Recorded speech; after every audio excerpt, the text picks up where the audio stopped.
अच्छा, muscle improvement, तो ये तो ब्यूटी ट्रीटमेंट के बारे में बात कर रहे हैं। अच्छा, पहली बात ये समझिए कि मसल इंप्रूवमेंट, मसल का बनना जरूरी है। अब मैं आपको एक छोटी सी स्टोरी समझा रहा हूं। ये आपके शरीर की स्टोरी है ना, इसको आपको समझना जरूरी है। आप क्या करते हैं अपनी लाइफ के साथ में वो आपकी जिम्मेदारी है। मेरी जिम्मेदारी क्या है? आपको समझाना। और मैं ये मानता हूं कि आप लोग भारतीय हैं, आप लोग इंडियन हैं, आप लोग समझदार हैं। केवल आपने पढ़ लिख लिया, थोड़ा पढ़े लिखे लोग इतना समझदार नहीं होते। तो थोड़ा अपने एजुकेशन को साइड में रखो और बुद्धि को इस्तेमाल करके अब ये स्टोरी समझिए, ठीक है ना। आपको मालूम है कि आपके शरीर में मेन एस्पेक्ट क्या, आप फूड खाते हैं उसको कन्वर्ट होना होता है। आप भोजन जो लेते हैं ना, उसको दूसरे टिश्यूज में, सेल्स में बदलना होता है। ये बदलने में जो आपका शरीर प्रक्रिया, प्रोसेस इस्तेमाल करता है, उसको कहते हैं मेटाबॉलिज्म। है, बहुत सिंपल है ये सब। ये अंग्रेजी वर्ड आपको इधर उधर से बहुत मारे जाते हैं बॉल की तरीके से, आपको समझ में नहीं आता। आप कुछ और कुछ का कुछ समझते हैं, वो लोग भी कुछ का कुछ बताते हैं, मगर आप सिंपल तरीके से समझने की कोशिश कीजिए। इसे मेटाबॉलिज्म कहते हैं। तो मेटाबॉलिज्म से दो चीजें बनती है, एनर्जी, प्रोटीन। दो, ऐसा मान के simple terms, energy, protein. Energy नहीं बना पाएंगे आप तो आपको कहेंगे डायबिटीज हो गई। प्रोटीन नहीं बना पाएंगे तो आपको कहेंगे थायराइड का इश्यू हो गया। दोनों ही मेटाबॉलिक डिसऑर्डर। ब्लड प्रेशर भी उसी कैटेगरी में आता है, और हार्ट डिजीज, ठीक है ना। ये सब मेटाबॉलिक डिसऑर्डर कहे जाते हैं। तो कहां से किससे जुड़ा हुआ है? मेटाबॉलिज्म। यानी जो आप फूड ले रहे हैं उसको कन्वर्ट नहीं कर पा रहे जी। ये बात समझ में आ गई। अब आगे चलते हैं। ये कहां पे, इसकी पहली प्रक्रिया कहां पे होती है? आपके लिवर में होती है। इंसुलिन कहां गिरता है? लिवर में गिरता है। आपका T4 टेट्राहाइड्रोथायरोनिन थायरोक्सिन में कन्वर्ट होता है, लिवर में होता है। तो लिवर सबसे पहला स्टेप है। अब लिवर आपकी दूसरा ब्रेन भी है। इसको मालूम है कि आपका भोजन क्या है और क्या भोजन नहीं है। तो जैसे ही आप एक गोली खाते हैं, दर्द की कोई गोली, है ना, क्या कहते हैं इसको? Non steroidal anti inflammatory drug, NSAID, ऐसे कोई चीज भी खाते हैं, हाँ, तो वो जब खाते हैं तो वो तो केमिकल बॉम्ब है, आपके लिवर में फूटता है वो जाके। और वो तो आपका भोजन नहीं है, तो लिवर बेचारा उसको फेंकता है। तो 500 मिलीग्राम की टैबलेट खाते हैं तो आपको 2 मिलीग्राम की जरूरत होती है, मैं 500 खिलाया जाता। क्यों? क्योंकि 498 मिलीग्राम आपका शरीर फेंक देगा। तो फेंकेगा कैसे? डिटॉक्स कैसे करेगा? किडनी पे जोर आएगा। किडनी डिजीज कितने बढ़ रहे हैं? कल को किसी को भी हो सकता है किडनी डिजीज। मालूम है यूरिक एसिड कितना बढ़ रहा है, ठीक है ना। और भी क्रिएटिनिन लेवल बढ़ रहे हैं, माइक्रो एल्ब्यूमिन एल्ब्यूमिन लेवल्स बढ़ रहे हैं। ये सब किडनी डिजीज का निर्देशक है। तो आप दवाई खाते हैं तो किडनी खराब हो गया, ये तो पक्का 100% है। दूसरी बात, रिस्क क्रिएट करते हैं अपने शरीर में। तो आप थोड़ा केमिकल लगा ले, कहीं स्किन पे खराब सा केमिकल, या फिर खरोच लगा लो, तो जलन होगी ना, इसे कहते हैं इन्फ्लेमेशन, ठीक है ना। जलन को क्या कहते हैं? इन्फ्लेमेशन। थोड़ा घी लगा लो, जलन कम हो। तो लिवर भी तो इन्फ्लेमेशन में आता है, आपके केमिकल जो खा रहे हैं, तो जलन होती है उसको, वो थोड़ा फैट क्रिएट करता है, उसे क्या कहते हैं? Fatty liver. मगर ये गलत तो नहीं है, वो तो बचा रहा है अपने आप को, मगर आप नहीं बचाने देंगे। आपका शरीर कोलेस्ट्रॉल, ट्राइग्लिसराइड बनाएगा। क्यों बनाएगा? क्योंकि आपने रिस्क क्रिएट कर, दवाई खा ली, रिस्क हो गया, अंदर रिस्क आता है। तो क्या होगा? कोलेस्ट्रॉल ट्राइग्लिसराइड बढ़ेगा, इससे क्या है? कॉर्टिसोल बनता है। कॉर्टिसोल एक, ऐसे मान के चलो, एक केमिकल है, नेचुरल केमिकल है आपके शरीर का, जो कि स्ट्रेस या रिस्क को कम करेगा। मगर आप वो नहीं बढ़ने दोगे। वो बनने नहीं दोगे, कहेंगे कोलेस्ट्रॉल ट्राइग्लिसराइड बढ़ गया, खराब कर दिया, गलत कर दिया, स्टैटिन खा लो, डॉक्टर बोलेंगे आपके, ठीक है ना। रिस्क बढ़ेगा तो आपका ब्लड थिक होगा। जब चोट लगती है तो खून थक्का जमता है ना, खून का, है ना। बचाने के लिए, आपको बचाने के लिए आपने अंदर रिस्क क्रिएट कर दिया तो गाढ़ा होगा। डॉक्टर क्या बोलेंगे? खून को पतला करने के लिए दवाई खाओ। अरे बाबा, आप इतना रिस्क क्यों क्रिएट कर रहे हो? फिर क्या होगा? क्लॉट फॉर्मेशन होगा, कहीं पे क्लॉट होगा, अटैक आ जाएगा। पेरिफेरल आर्टरीज में ब्लॉक होगा, आपके अंग काम करने बंद कर देंगे। ब्रेन में हो सकता है, हार्ट में हो सकता है। हार्ट अटैक क्लॉट से आता है, ब्लॉकेज से नहीं आता। तो पहली बात, आप क्या पढ़ाया जा रहा है आपको समझना पड़ेगा, क्योंकि इस वक्त में सब कुछ गलत पढ़ाया जा रहा है।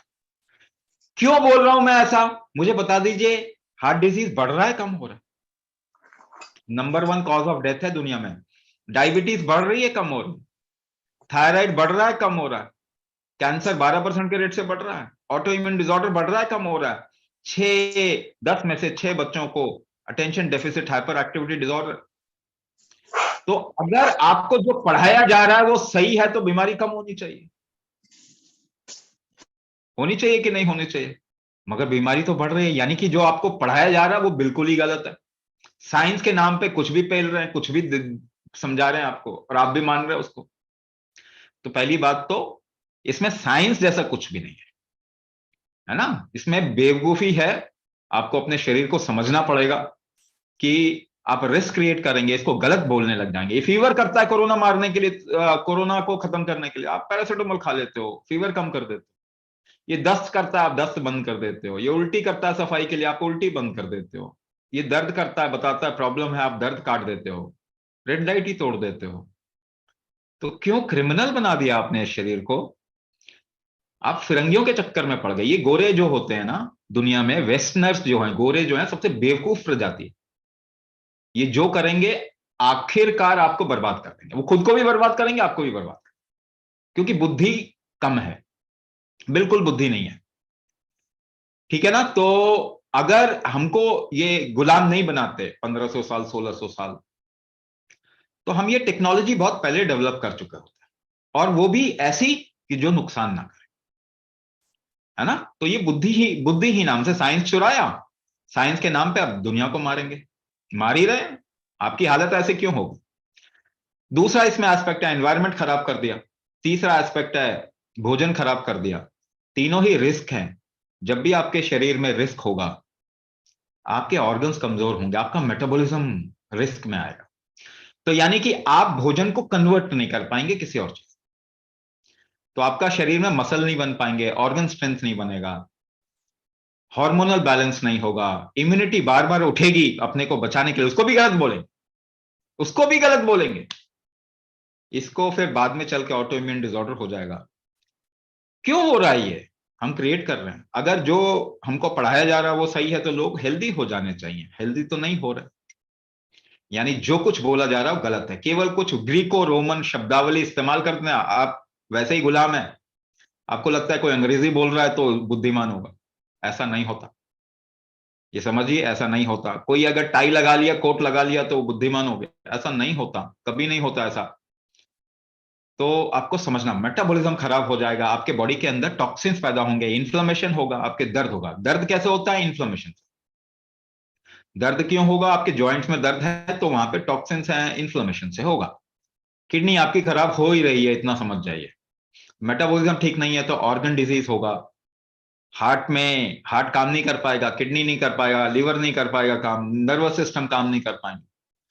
तो न्यूरोमस्कुलोस्केलेटल प्रॉब्लम का मेजर कॉज जो है, आपको याद है आपके बुजुर्ग बोलते थे हर बीमारी पेट से शुरू होती है ना? आयुर्वेद में भी ये बोलते हैं, जठराग्नि कमजोर हो जाए, मेटाबॉलिज्म खराब हो जाए, ये प्रॉब्लम तो आएगा, आपके मसल तो बनने बंद हो जाए, या उसमें स्टेनोसिस, जल तत्व कम हो जाएगा, हार्ड हो जाएंगे। ऐसे नाम कुछ भी रख लीजिए, आपको समझना पड़ा, और आप समझ सकते। तो मेटाबॉलिज्म को ठीक कैसे करेंगे ये बता दीजिए। कौन सी दवाई करती? खराब तो आपने दवाई खा के किया, गलत फूड खा के किया, एनवायरनमेंट खराब करके किया। इस वक्त में आपको बचाएगा कौन? दवाई बचा लेगी? नहीं, बिल्कुल नहीं बचा पाएगी। दवाई खाते खाते आईसीयू में पहुंचना ही है सबको, वेंटिलेटर पे ही मरेंगे ना सबके सब। ये तो डॉक्टरों ने निश्चित कर लिया कि हॉस्पिटल में पैदा होंगे, हॉस्पिटल में ही मरेंगे। तो यानी कि आपको आईसीयू में तो पहुंचना ही है। नहीं पहुंचेंगे तो धंधा कौन करेगा? धंधा कैसे चलेगा? ये समझिए, आप आपका शरीर बचा सकता है। मेटाबॉलिज्म को स्ट्रांग कैसे कर सकते हैं? आप एक काम कीजिए, एक्सपेरिमेंट करो। थोड़ी थोड़ी देर सांस रोकते जाओ, रोकते जाओ, रोकते जाओ, रोकते, देखो आपके शरीर में ना गर्मी आ जाएगी, पसीना आने लग जाएगा कई लोगों। यानी एक्सरसाइज नहीं किया, फिर भी आपने अपने शरीर की मेटाबॉलिक हीट बढ़ा दी। ये कुंभक का मैजिक है। ऑर्गन को रिवाइव करना, मैंने आपको मेथड फॉर्मूला का आइडिया दिया कि लिवर को करना है, किडनी को करना है, तो कैसे करना। ये आपका शरीर आपको बचा सकता है इस वक्त में। और कल को आईसीयू में पहुंचेंगे ना तो आपके घर वाले जिम्मेदारी लेंगे, जो रोज कहते हैं डॉक्टर के पास जाओ, डॉक्टर के पास जाओ, नहीं लेंगे, उनको मालूम ही नहीं बेचारों को। डॉक्टर लेंगे जिनके पास आप जाते हो, जिम्मेदारी लेंगे, नहीं लेंगे जी।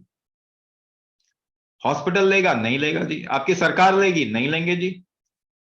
WHO लेगा, जिसकी गाइडलाइन फॉलो करते हैं, नहीं लेंगे जी। अमेरिका बहादुर लेगा, जिसका दवाई खा के आप कट देते हो अमेरिका को, वो हथियार बनाता है और चौधरी बना करता है दुनिया में। कौन लेगा जिम्मेदारी आपकी? कोई भी नहीं लेने वाला, जिनकी बातें मान रहे हैं आप। तो कौन जिम्मेदारी लेगा आपकी? आपका शरीर ले सकता है। इसको स्ट्रांग करें, इसका रिकवरी स्ट्रेंथ बढ़ाएं, इसका मेटाबॉलिज्म बढ़ाएं। ठीक है, क्रिमिनल ना बनाए अपने शरीर को। आपका शरीर क्रिमिनल नहीं है, लाखों सालों से इसने बचा के रखा है ह्यूमैनिटी को। आज ही गड़बड़ हुई है ना, क्योंकि आपने अपनी बागडोर जो है वो फिरंगियों के हाथ में दे दी। गड़बड़ तो होनी थी, तो गड़बड़ हो गई है, वापस आइए, वापस समझदार बनिए। अगर आपको बचना है, अगर आपको अपनी लाइफ अच्छी करनी है, अगर आपको अपनी लाइफ में स्ट्रेंथ लेके आना है, खुशियां लेके आनी है। अंदर से खुशी नहीं हो रही ना, इतनी दवाइयां खा रहे हैं, इतना ज्ञान चर्चा, पूरा यूट्यूब भरा पड़ा है, गूगल भर लीजिए दिमाग में, उसके बाद भी खुशी नहीं, मन में खुशी नहीं आती, क्योंकि आपका शरीर ठीक है। तो इसको ठीक करें और आपकी लाइफ बहुत अच्छी सुंदर हो जाएगी।